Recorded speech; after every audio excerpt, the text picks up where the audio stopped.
A diferencia de nuestra época actual, en la que los generales y líderes observan a salvo desde lejos, mientras los soldados comunes libran sus guerras en su lugar, muchos reyes medievales se ponían armadura, tomaban espadas y luchaban hombro a hombro con sus hombres en el fragor de la batalla. La Edad Media fue una época en la que los reyes que se negaban a luchar podían perder fácilmente el respeto de su pueblo.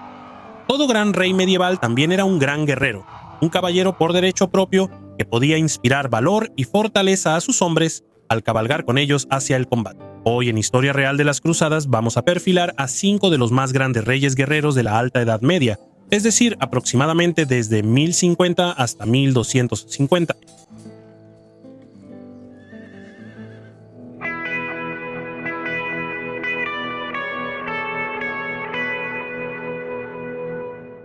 Número 5. Guillermo el Conquistador. Guillermo I de Inglaterra ha sido durante mucho tiempo una figura controvertida. Su brutal conquista de Inglaterra ha atraído muchas críticas. Pero si vamos a hablar sobre la realeza medieval, tenemos que mirar a Guillermo el Conquistador, cuya carrera ayudó a sentar las bases mismas de la institución de la monarquía en la Alta Edad Media. El padre de Guillermo, el duque de Normandía, murió joven.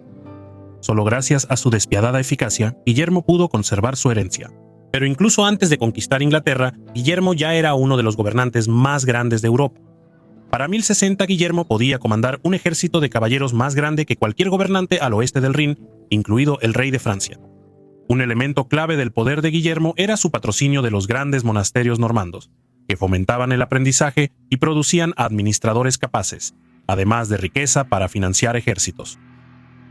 El plan de Guillermo para conquistar Inglaterra era, en el mejor de los casos, descabellado y debería haber fracasado, pero el duque normando tenía el poder estatal para ponerlo en marcha, y su competencia atrajo aliados de toda Francia. Finalmente, en el campo de Hastings, el duque Guillermo y sus normandos se enfrentaron a la poderosa infantería anglosajona armada con hachas. Al final, la carga de los normandos decidió la batalla, con el propio Guillermo liderando a sus caballeros mientras rompían las líneas enemigas. Guillermo se convirtió en rey de Inglaterra, y la fecha de 1066 resonaría a través de los siglos. En una época en la que el poder de los reyes se había derrumbado en su mayoría, Guillermo el Conquistador consolidó uno de los primeros estados feudales fuertes, ayudando a sentar las bases para los triunfos políticos de la Alta Edad Media. Las audaces victorias de Guillermo en el campo de batalla solo fueron igualadas por su capacidad como estadista.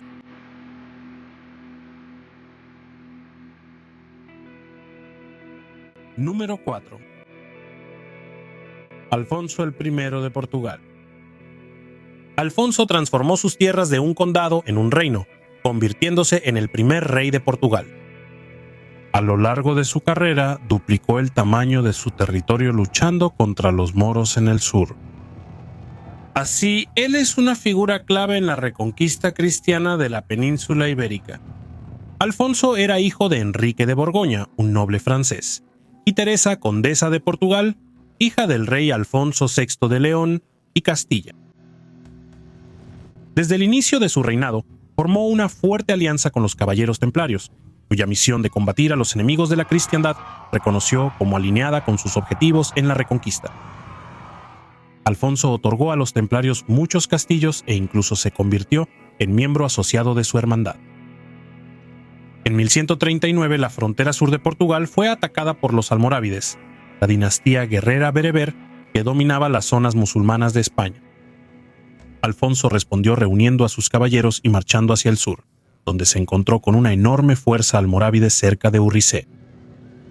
Aunque estaban en inferioridad numérica, Alfonso y sus hombres aplastaron a las divisiones almorávides, logrando una de las mayores victorias en la historia de la Reconquista. Para la década de 1140, Alfonso estaba conquistando amplios territorios a los almorávides, culminando en su cruzada para conquistar Lisboa, que se convirtió en la capital de Portugal. Además de su brillantez como general, Alfonso también cultivó la vida cultural y espiritual de su reino. Él es el constructor del monasterio de Alcobaza, al que invitó a la Orden del Císter, impulsada por su compatriota borgoñón Bernardo de Claraval, fortaleciendo los lazos de Portugal con el florecimiento monástico de Francia.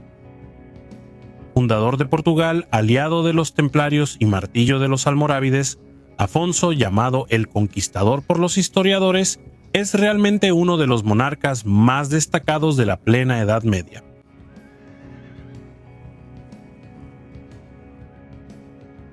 Número 3.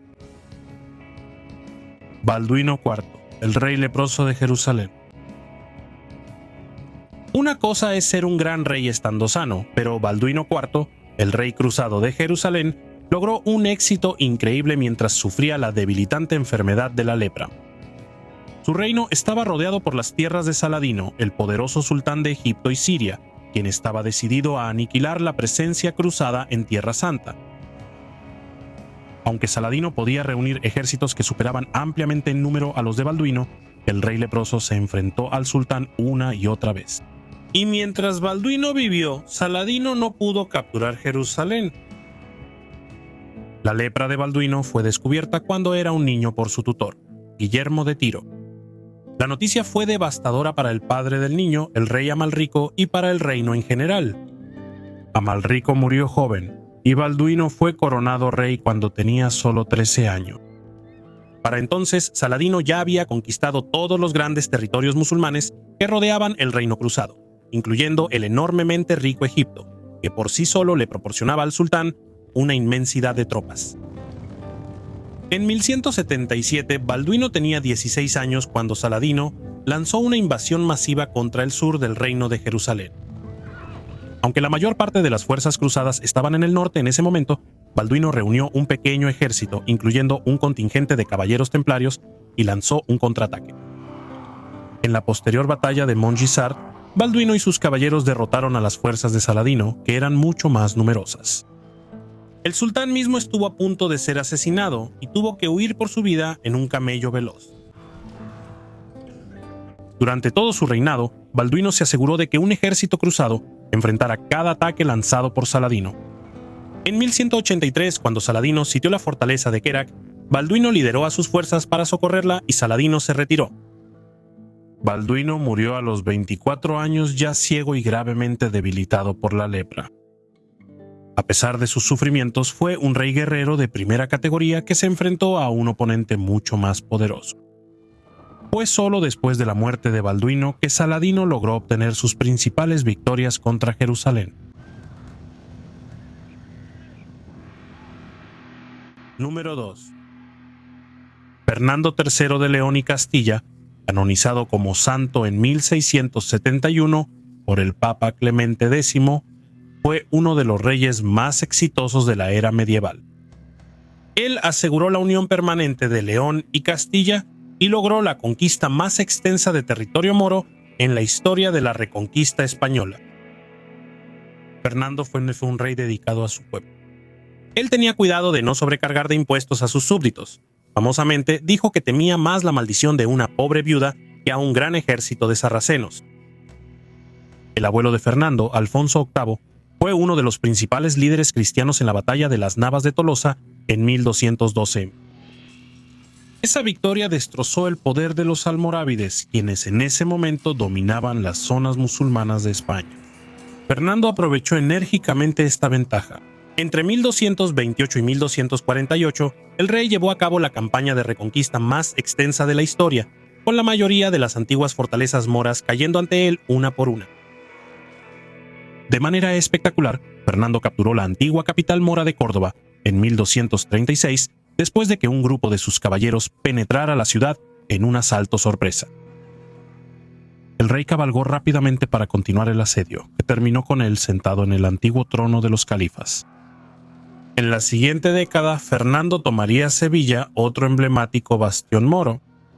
A su muerte, en 1252, el rey había expandido dramáticamente su territorio y reducido a los moros a una pequeña franja en el sureste, centrada alrededor de Granada.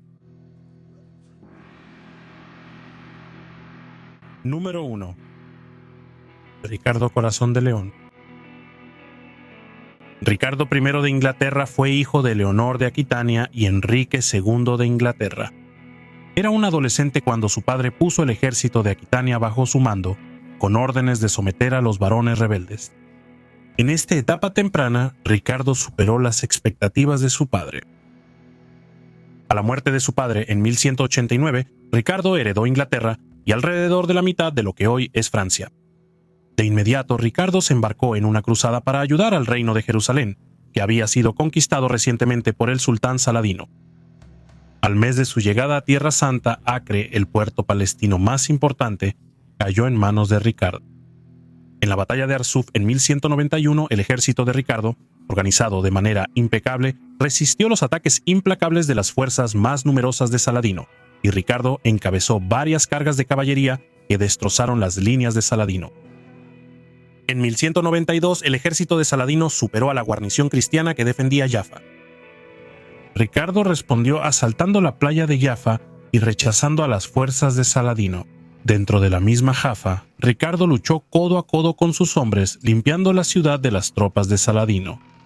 Un contraataque de Saladino fue entonces derrotado rotundamente por Ricardo y Jaffa quedó asegurada. Las victorias de Ricardo sobre Saladino restauraron el dominio cristiano de la costa palestina y evitaron que Saladino llevara a cabo su plan de eliminar la presencia cruzada en Tierra Santa. El historiador John Gillingham dice que la reputación de Ricardo como rey era alta entre sus contemporáneos. Gillingham también describe a Ricardo como un excelente administrador que conocía el valor político, diplomático y militar de la generosidad. El historiador J.F. Verbruggen dice que Ricardo se preocupaba por el bienestar personal de sus hombres, se encargaba de proveerles adecuadamente, no permitía marchas excesivamente largas, imponía una disciplina estricta para proteger a toda la columna en marcha, supervisaba personalmente la ejecución de las órdenes y, al mismo tiempo, estaba preparado para cualquier eventualidad imprevista. El cronista musulmán Ibn al-Athir dice que el valor, la astucia, la energía y la paciencia de Ricardo lo convirtieron en el hombre más destacado de su época. Ricardo fue un administrador brillante cuya competencia aseguró la integridad de los territorios angevinos durante su vida. Su muerte prematura en 1199 fue un desastre para el imperio angevino, ya que su sucesor, su hermano Juan, era débil e incompetente. John Gillingham escribe: lejos de ser uno de los peores reyes que jamás se hayan sentado en el trono inglés, Ricardo fue, en realidad, uno de los más capaces.